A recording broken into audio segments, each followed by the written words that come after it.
Sahabat setia Gowori yang dikasih Tuhan, Shalom. Hari ini adalah Selasa 9 Januari 2024. Kembali kita akan bersama-sama merenungkan firman Tuhan hari ini yang diambil dari Injil Markus 1 ayat 21b sampai dengan 28. Kita siapkan hati kita. Haleluya, haleluya, haleluya, haleluya.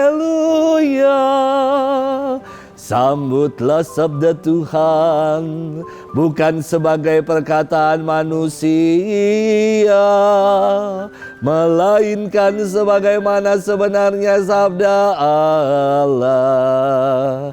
Haleluya, haleluya, haleluya, haleluya. Tuhan bersamamu dan bersama rohmu. Inilah Injil suci menurut Markus. Dimuliakanlah Tuhan. Pada suatu malam Sabat, Yesus masuk ke dalam rumah ibadat di kota Kapernaum dan mengajar di sana. Orang-orang takjub mendengar pengajarannya, sebab ia mengajar mereka sebagai orang yang berkuasa, tidak seperti ahli-ahli Taurat. Dalam rumah ibadat itu ada seorang yang kerasukan roh jahat. Orang itu berteriak, "Apa urusanmu dengan kami, hai Yesus orang Nazaret? Engkau datang hendak membinasakan kami. Aku tahu siapa engkau, yakni yang kudus dari Allah." Tetapi Yesus menghardiknya, katanya, "Diam, keluarlah daripadanya." Roh jahat itu menggoncang-goncang orang itu dan sambil menjerit dengan suara nyaring ia keluar daripadanya. Mereka semua takjub sehingga mereka memperbincangkannya, katanya, "Apa ini? Suatu ajaran baru. Guru ini berkata-kata dengan kuasa. Roh-roh jahat pun ia perintah dan mereka taat kepadanya."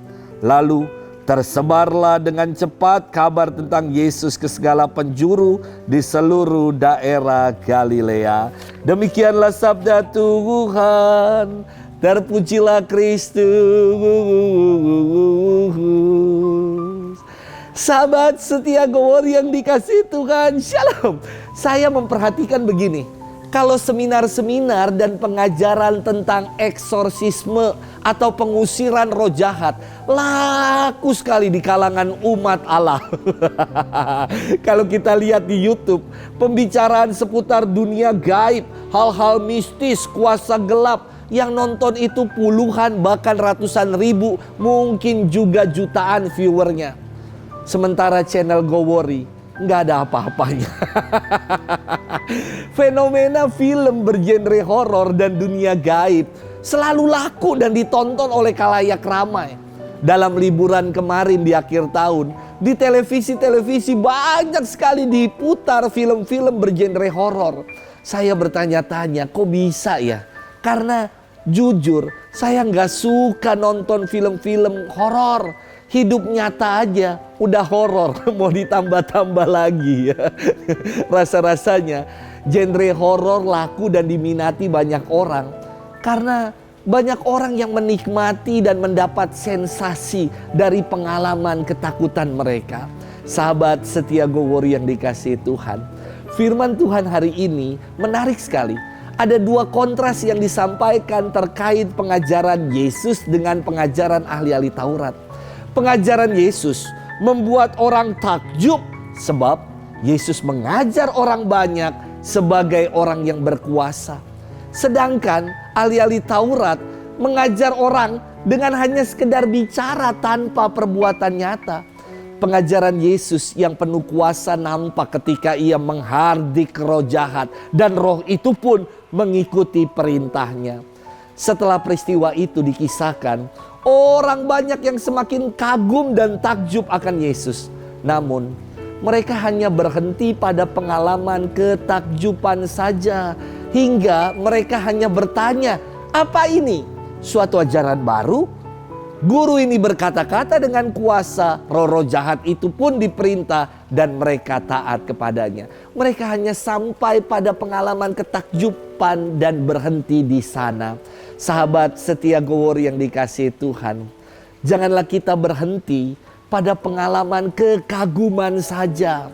Sebab pengalaman kekaguman kita harusnya membuahkan pengalaman syukur, pengalaman iman bahwa karya tangan Tuhan luar biasa dalam hidup ini. Inilah ungkapan iman yang akan membuat kita senantiasa bersyukur atas karunia hidup yang Tuhan beri. Sudahkah kita semakin takjub akan karya Tuhan, yakni hidup ini sendiri? Kita bisa bernafas, kita bisa melihat, kita bisa mendengar, kita bisa berkarya, kita bisa berkata-kata. Dan sampai di titik ini kita bisa berdiri mendengarkan renungan ini. Ini merupakan karya Tuhan yang begitu luar biasa, yang seharusnya kita syukuri. Selamat bermenung dan Tuhan memberkati kita selalu. Dalam nama Bapa dan Putra dan Roh Kudus. Amin.